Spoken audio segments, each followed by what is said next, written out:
Sócrates nasceu em Atenas no ano 470 a.C., em tempos de glória democrática. Filho de um escultor e de uma parteira, foi soldado, escultor, senador e, a partir da maturidade, filósofo.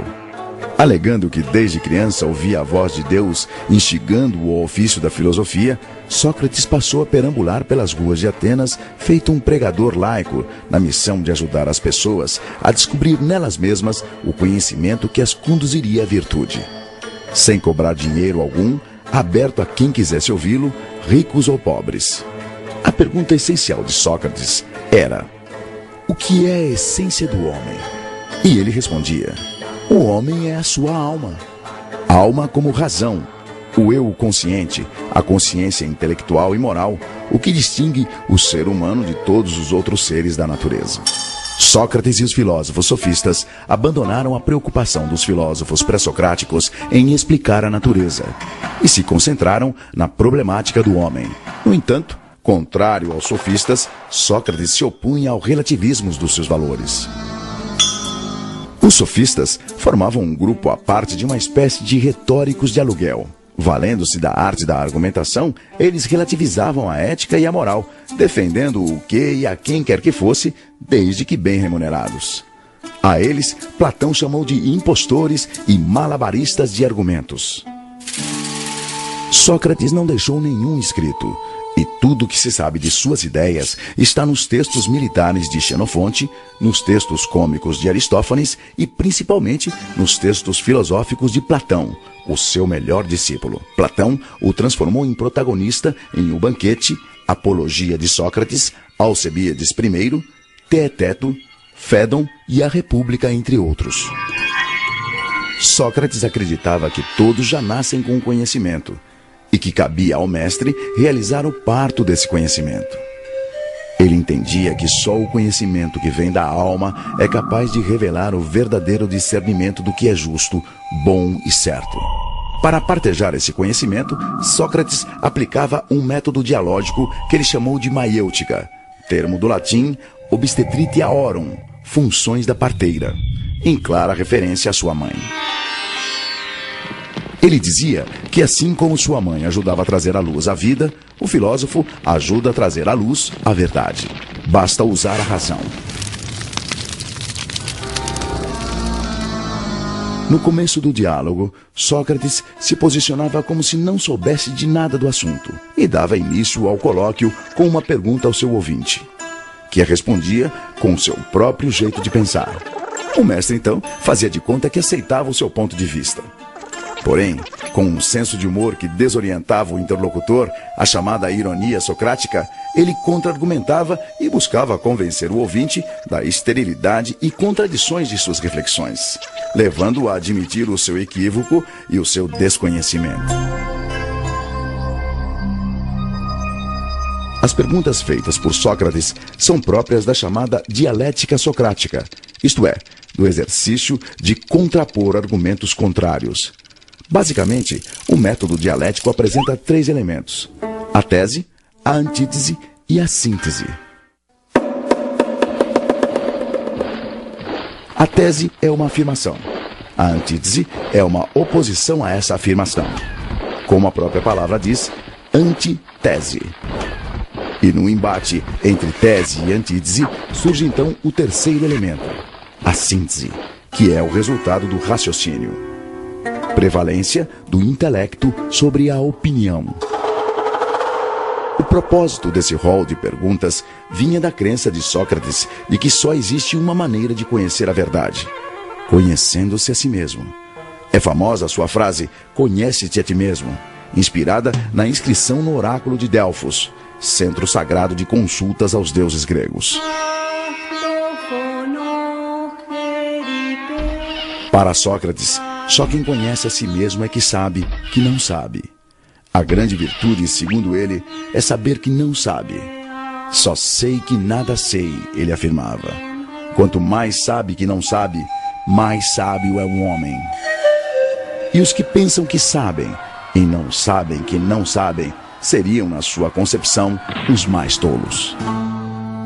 No texto Apologia de Sócrates, Sócrates relata que a pitonisa do oráculo de Delfos teria afirmado ao historiador e seu discípulo Xenofonte que o homem mais sábio de todos era ele, Sócrates. Logo eu, que justamente o que sei é que nada sei, um sábio? Então, Sócrates teria ido procurar políticos, poetas e artífices para provar que ele sim, por seus privilegiados ofícios, certamente seriam mais sábios que ele. Porém, decepcionado com sua arrogância e soberba, Sócrates confessou finalmente entender o que significava ser sábio para Delfos. Sábio é o homem capaz de perceber seus limites e imperfeições, compreender as ilusões das aparências, a efemeridade das paixões e, com a razão, controlar-se. Só assim saberá depurar seu coração e sua alma e agir com justiça e retidão. A crítica àquelas 3 categorias de cidadãos pesquisados por Sócrates resultou em ódio e vingança dos seus desafetos, culminando em sua condenação à morte por envenenamento por cicuta, promulgada por um tribunal. Seus acusadores foram Meleto pelos poetas, Anito pelos artífices e Licon pelos políticos. Eles acusavam Sócrates de 2 crimes: corromper os jovens com suas ideias subversivas e negar a existência dos deuses atenienses. Recusando-se a abrir mão de suas ideias, que o libertariam da condenação abrandada para exílio, Sócrates enfrentou a morte aos 71 anos como um ato de coerência e dignidade. No dia de sua execução, narrado na Apologia de Sócrates, o mestre reuniu os amigos e discípulos e, antes de beber o cálice fatal, despediu-se. Se de fato é como um sono, a morte seria um maravilhoso presente, porquanto todo o tempo se resume a uma única noite. Se, ao contrário, a morte é como uma passagem deste para outro lugar e que lá se encontram todos os mortos, qual o bem que poderia existir, ó juízes, maior do que este? Mas já é hora de irmos. Eu para a morte e vós para viverdes. Quem vai para a melhor sorte, isso é segredo, exceto para Deus.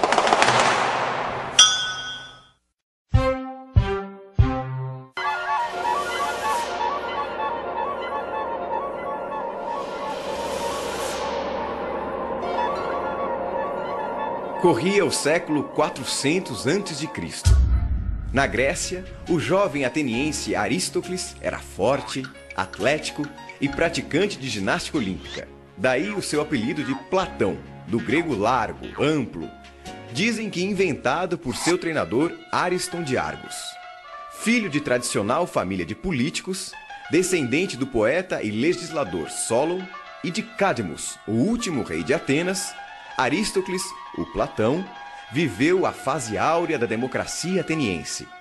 Recebeu esmerada educação com vistas à prática política.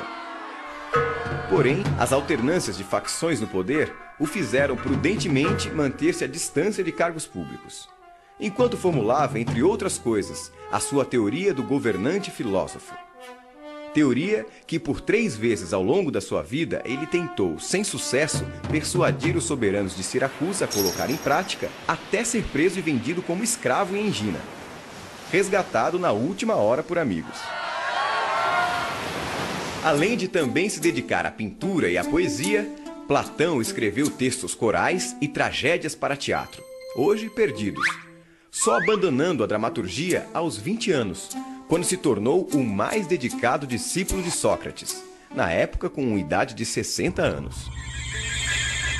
2 décadas mais tarde, Platão fundou a sua própria academia, nos arredores de Atenas, inspirada nas chamadas comunidades pitagóricas. Considerada por muitos a primeira universidade, a Academia de Platão ensinava filosofia e matemática, inclusive para as mulheres, um avanço para a época. E abrigou como professor durante 20 anos o filósofo Aristóteles. Do talento literário para as artes cênicas, provavelmente originou-se o seu gosto pelo diálogo, formato que definiu o seu legado de mais de 35 escritos filosóficos.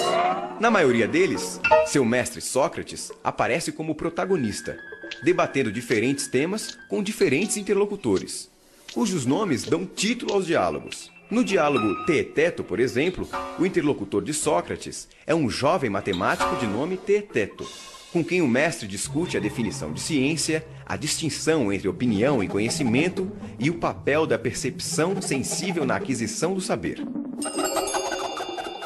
Os diálogos de Platão são divididos em 3 fases. A primeira representa a filosofia de Sócrates, mais dedicados à virtude e à ciência. Na segunda e terceira fase, ainda que Sócrates continue como protagonista, acredita-se que ali estão as próprias ideias de Platão. E finalmente, nos chamados Diálogos da Velhice de Platão, entre 361 e 347 a.C., percebe-se outra influência, a de Aristóteles.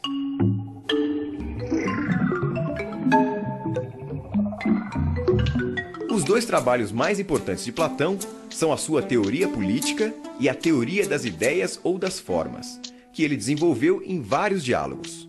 Na sua Teoria Política, Platão concebe uma polis, uma cidade ideal, de vida fraterna e justa. Nela existem apenas 3 categorias de cidadãos.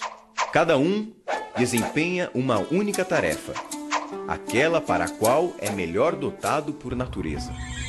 A educação, em grego paideia, seria o meio de selecionar as aptidões de cada um, conforme a tendência do cidadão.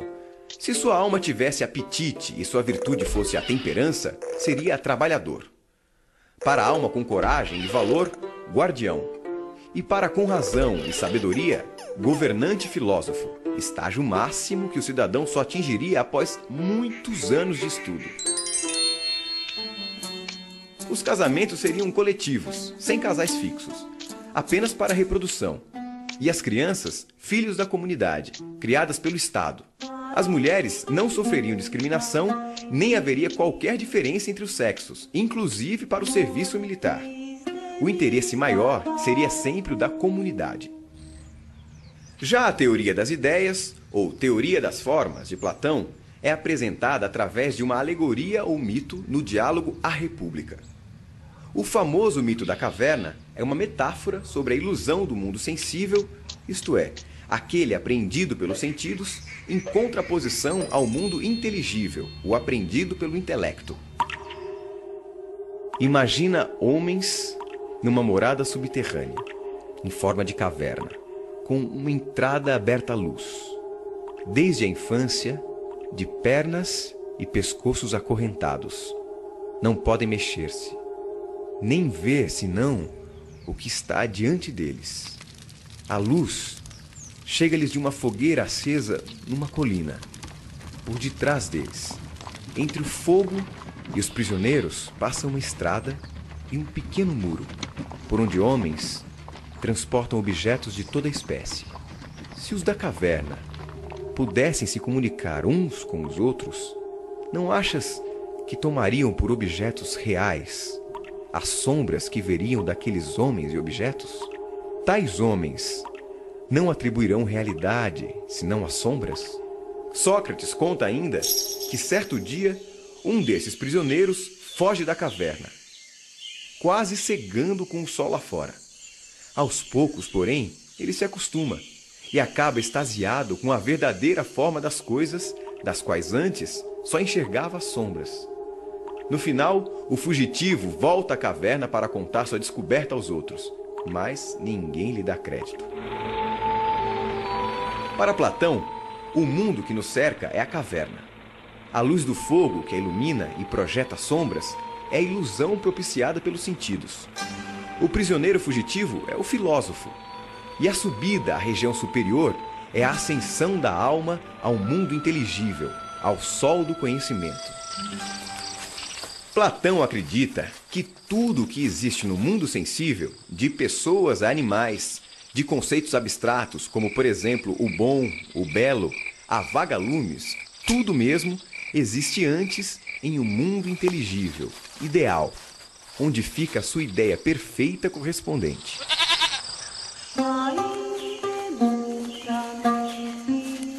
Para ele, o mundo dos sentidos é uma imitação imperfeita, ou simulacro, mutável e efêmero do mundo das ideias. Ah, o mundo das ideias! Lá, onde a alma já andou antes de fazer parte do corpo. Esse sim é perfeito, imutável, eterno e universal. Assim, a ideia de cavalo, por exemplo, é perfeita e nunca muda. Seja um baio, um crioulo, um puro sangue, um percheron, um andaluz, um manga larga ou um pangaré. Platão morreu aos 81 anos na academia. E em sua lápide ficou registrado: aqui jaz o divino Aristóteles, que em prudência e justiça soube exceder a todos os mortais. Se a sabedoria eleva alguém às alturas, este as conseguiu.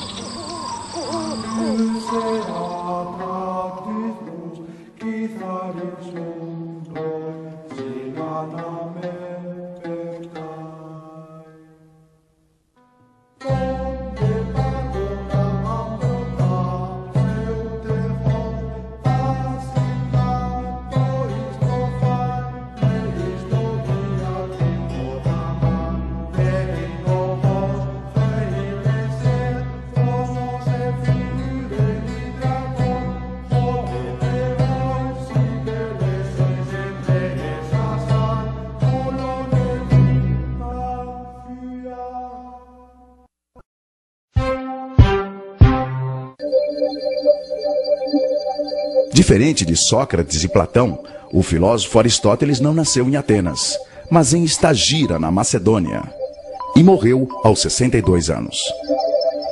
Conhecido como Estagirita, era filho de Nicômaco, médico e amigo do rei Aminta II da Macedônia. E beneficiou-se dessa amizade paterna, escolhido mais tarde tutor do neto de Amintas, filho de Felipe, Alexandre Magno. Aos 18 anos, Aristóteles mudou-se para Atenas, atraído pela Academia de Platão, onde foi brilhante aluno e professor de retórica por 2 décadas até a morte de seu mestre. Em 335 a.C., seu discípulo Alexandre subiu ao trono e Aristóteles voltou a Atenas para fundar a sua própria escola, o Liceu, também chamado de Escola Peripatética ou Peripatos. Peripatos designava os jardins do Liceu, onde Aristóteles ministrava suas aulas enquanto caminhava com seus alunos denominados peripatéticos, isto é, os que passeiam. A Academia de Platão estimulava o ensino da matemática. O Liceu de Aristóteles focava as ciências naturais, oferecendo aos alunos, inclusive, um museu com acervo de fauna e flora das longínquas regiões conquistadas por Alexandre. O Liceu contava ainda com uma das maiores bibliotecas do seu tempo, paradigma da célebre Biblioteca da Alexandria. Criador de uma linguagem técnica ainda contemporânea, Aristóteles foi o grande sistematizador, categorizando, classificando, ordenando os conhecimentos de biologia, zoologia, física, história natural, poética, psicologia, a ética, teoria política, estética e metafísica. Aristóteles escreveu 120 obras, das quais sobreviveram 40, com destaque para 7.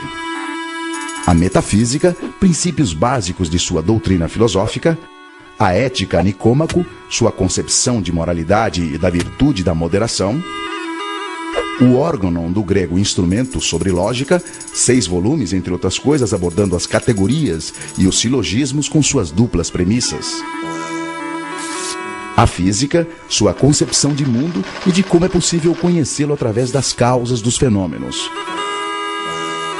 a poética, fundamentos da estética e o conceito de catarse, purificação via descarga emocional provocada pela tragédia dramatúrgica;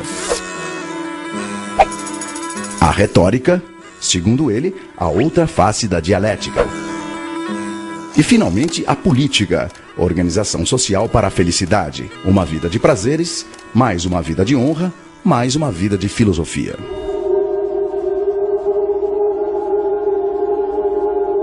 Aristóteles foi um crítico da teoria das ideias. Ele não acreditava no mundo de ideias à parte, com as formas ideais das coisas, nem que o que se via no mundo real fosse cópia imperfeita ou simulacro de um mundo das ideias.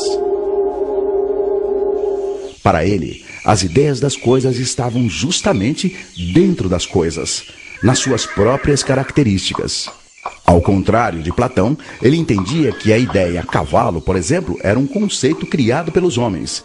Criado, aliás, depois da experiência de observar um bom número de cavalos, e não antes. Diferente de seu mestre, Aristóteles considerava os 5 sentidos preciosas fontes de informação para os homens e animais. A diferença é que os humanos raciocinam, isto é, usam as informações captadas pelos sentidos para inferir, generalizar e, principalmente, para comunicar suas descobertas aos outros. Graças à linguagem, muito importante para Aristóteles, pois permite transmitir o conhecimento de geração a geração. Quando alguém diz, por exemplo, a parede da sala de aula é branca, só essa descrição da característica do objeto já revela 2 habilidades. Uma, da percepção visual, outra, da percepção mental. Revela, na mesma parede, o igual e o diferente. Parede indica que eu conheço outras paredes, por isso sei que esta é uma delas. Branca indica que existem outras cores de parede. Por isso digo, esta parede, a da sala de aula, é branca e não azul. Com seu espírito de bibliotecário da natureza, Aristóteles constatou que todos os seres do mundo têm semelhanças entre si, que a natureza apresenta padrões e que dentro desses padrões há uma hierarquia dos seres. Ele descobriu que tudo que existe se classifica em vivo, animado, e em não vivo, inanimado. Os vivos se dividem em animais e vegetais, e os animais, por sua vez, em racionais e irracionais, etc, etc. Graças à determinação das propriedades em comum a grupos de seres, pode-se conhecer, segundo Aristóteles, a essência dos seres, e distinguir o que é essencial, isto é, o que não muda nunca, como racionalidade, por exemplo, do que é acidental, isto é, pode mudar, que não afeta a essência. Cabelo cacheado, por exemplo, acidental. Esta metodologia aristotélica de agrupar por semelhanças e diferenças serve até hoje de base para a produção do conhecimento, especialmente nas ciências naturais. Aristóteles entendia que todas as coisas da natureza têm a possibilidade de concretizar determinada forma, que a substância das coisas se esforça por concretizar uma possibilidade, o potencial que lhe é inerente. Assim, para o filósofo, toda mudança na natureza é uma transformação da matéria de potencial para real. Por exemplo, o ovo e a galinha. Um ovo de galinha tem o potencial de virar uma galinha e jamais será um ganso. Não é inerente ao ovo de galinha vir a ser um ganso. Dessa forma, na metafísica de Aristóteles, tudo é movido por uma força que efetiva a potencialidade dos seres. Tudo é movido pelo motor primeiro, que é imóvel.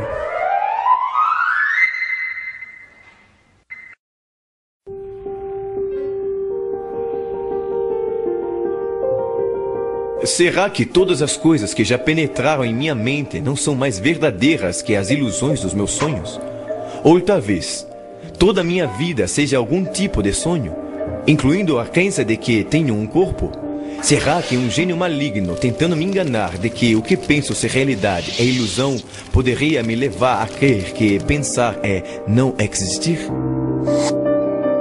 Nas primeiras décadas do século XVII, essas e centenas de outras perguntas faziam parte do cotidiano e do método investigativo do filósofo francês René Descartes. Penso, logo existo, disse ele. Com o exercício da subjetividade e a confiança na razão, Descartes revolucionou o pensamento filosófico e científico, até então subordinado à autoridade da Igreja, à escolástica e aos líderes políticos ditos escolhidos por Deus. Contra as disputas religiosas sangrentas que reinavam na Europa, Descartes ofereceu a razão. O seu subjetivismo, que valorizava o sujeito científico, indicava o caminho para a objetividade e para o rigor intelectual igualitariamente. Ele colocou ao alcance de todos as ferramentas para a descoberta da verdade. Sua tese mais importante foi propor que cada um pensasse por si mesmo. A autoridade da filosofia passou a se fundar não mais nas escrituras ou nos sábios, mas na mente do filósofo. Esse paradoxo da objetividade dentro da subjetividade, com a exigência da certeza e a isenção da dúvida, para o êxito da investigação científica, inaugurou um novo estágio no pensamento filosófico, motivo pelo qual Descartes é considerado o pai da filosofia moderna. René Descartes, ou Renato Cartesius, como ele se assinava em latim, nasceu em 1596 na pequena La Haye, na França. De família aristocrática, órfão de mãe, estudou interno no colégio jesuíta La Flèche e formou-se em Direito. E acabou se alistando como voluntário militar na Guerra dos 30 Anos no exército de Maurício de Nassau. Morou na Holanda mais de 20 anos e faleceu em Estocolmo como mestre de filosofia da rainha Cristina da Suécia, pouco antes de completar 54 anos.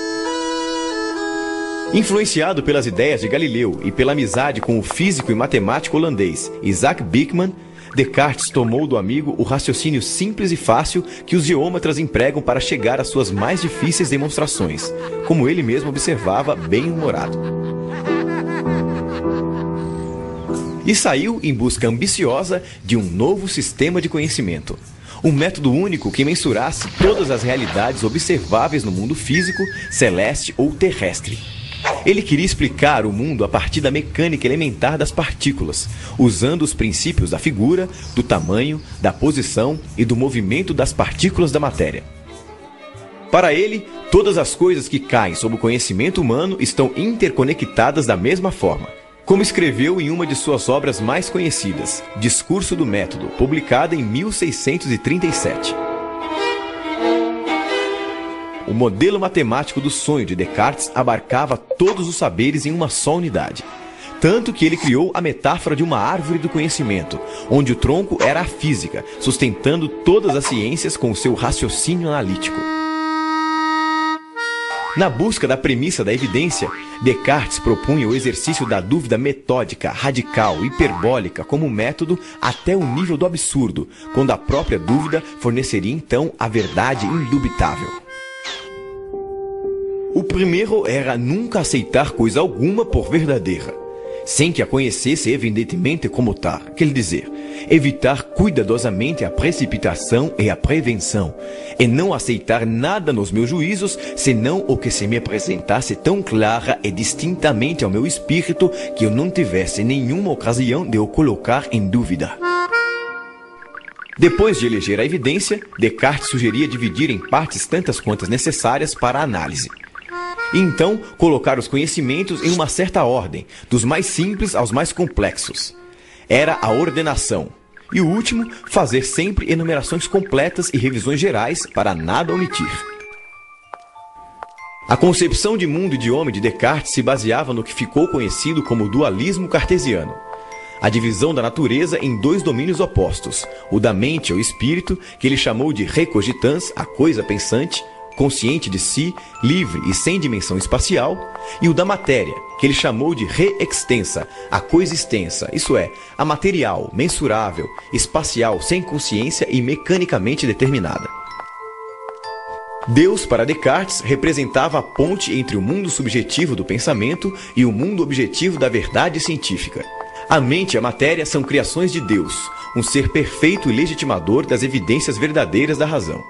Quando a razão atinge a ideia clara e distinta, fala por Deus, seu autor primeiro. Em sua premissa mais famosa, evidência número 1, que fundamenta todo o raciocínio cartesiano, Descartes exercita a dúvida até atingir o seu ápice. Notei que, enquanto tentava supor que tudo fosse falso, era necessário que eu, que pensava isso, fosse alguma coisa. E observando que essa verdade, eu estou pensando, portanto eu existo, era tão firme e certa, decidi que poderia aceitá-la como o primeiro princípio da filosofia que procurava.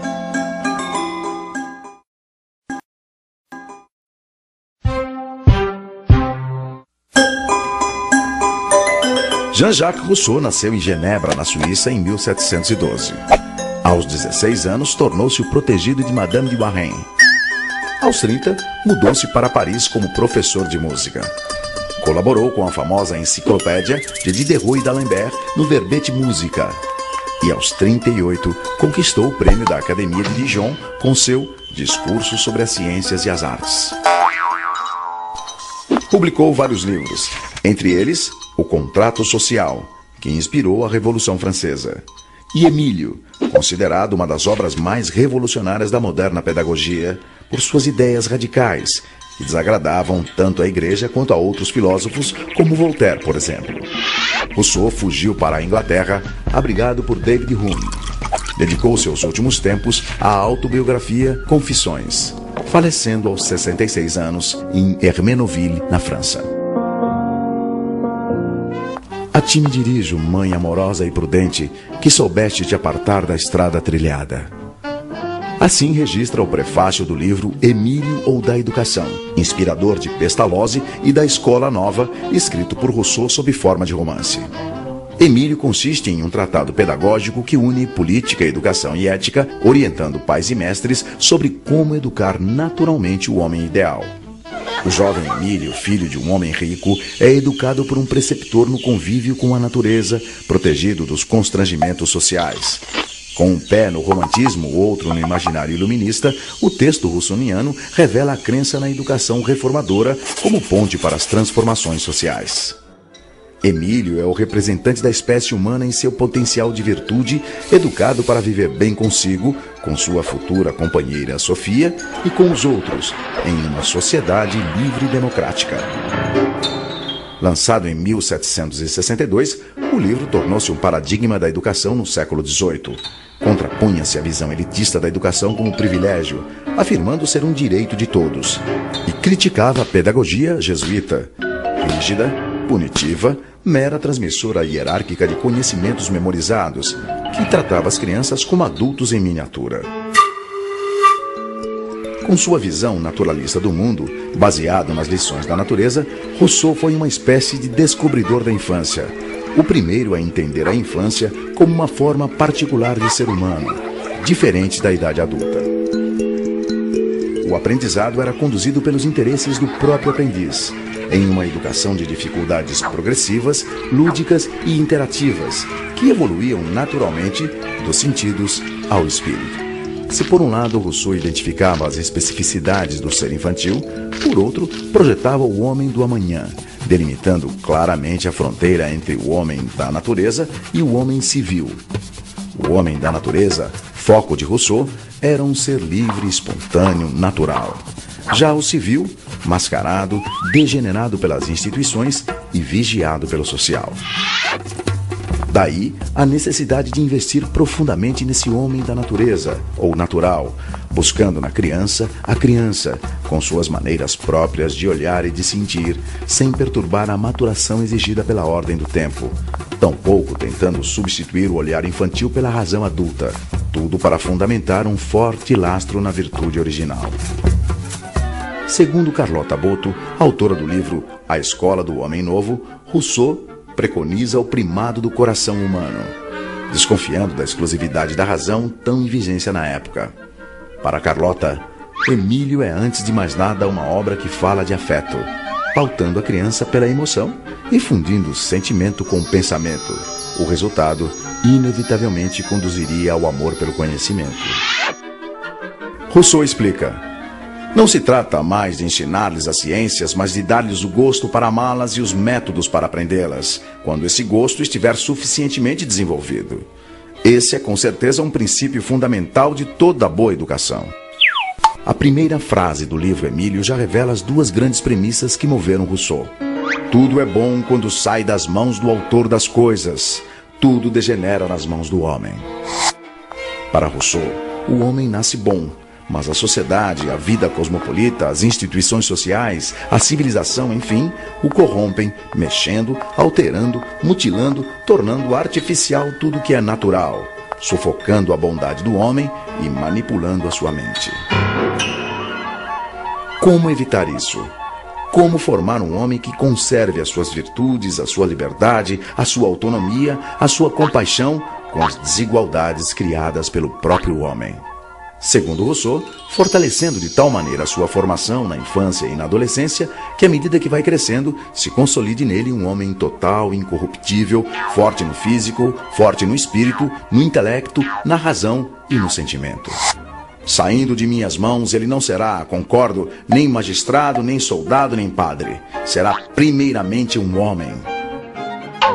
Rousseau visava ensinar ao homem o seu estado de arte como homem, formando no jovem, como ele escreveu, o coração, o juízo e o espírito, ensinando ao aluno muito mais do que uma profissão. Que se destine meu aluno à carreira militar, à eclesiástica ou à advocacia, pouco me importa. Antes da vocação dos pais, a natureza chama-o para a vida humana. Viver é o ofício que lhe quero ensinar. E para usufruir da felicidade da vida, Rousseau dividiu a existência e o livro de Emílio em 5 fases. Lactância, até 2 anos. Infância, de 2 a 12. A adolescência, de 12 a 15. Mocidade, de 15 a 20. E o início da vida adulta, de 20 a 25. Dos 5 livros de Emílio, os 4 primeiros tratam da educação do menino e o último da menina Sofia. Rousseau considerava o período do nascimento até os 12 anos o mais delicado, já que nele é que tendem a surgir os desvios. É por isso que a educação, nesse momento, a chamada educação primeira, deveria ser negativa, isto é, não ensinar novos saberes, apenas manter, conservar, fortalecer as qualidades morais nascidas com a criança. Segundo Rousseau, a educação negativa consiste não em ensinar a virtude ou a verdade, mas em preservar o coração do vício e o espírito do erro. Nesse período, o mestre interfere o menos possível, muito mais estimulando bons sentimentos e o usufruto dos sentidos na busca da experiência do que se impondo positivo com novos ensinamentos acadêmicos, muito mais não fazendo que fazendo. Daí a expressão negativa. Para Rousseau, não se deve apresentar à criança ideias complexas e abstratas antes do desenvolvimento da razão, porque na infância, segundo ele, a razão dorme. Assim, a primeira etapa, quando a criança tem necessidades mais físicas, deve ser voltada a cuidar do corpo e do aperfeiçoamento dos sentidos, longe de punições. Tudo o que a criança aprende nessa primeira fase deve vir ludicamente do olhar, tocar, ouvir, sentir, provar. Exercer os sentidos, diz Rousseau. Não é somente fazer uso deles. É aprender a bem julgar por eles. É aprender, por assim dizer, a sentir. Para Rousseau, aprende-se na vida com 3 mestres: com a natureza, com as coisas e com as pessoas. Só no início da adolescência, quando a razão começa a surgir, é que as pessoas, e não mais apenas a natureza e as coisas, passam a ter importância no processo educativo. Só então os livros e as operações abstratas são apreciados. E Emílio, enfim, pode vir a se completar como adulto e homem total da utopia de Rousseau. Assim, seu corpo e seu espírito se exercitam ao mesmo tempo. Quanto mais se faz forte e robusto, mais se torna sensato e judicioso. É o meio de ter um dia aquilo que julgam incompatível e que quase todos os grandes homens reuniram em si: a força do corpo e da alma, a razão de um sábio e o vigor de um atleta.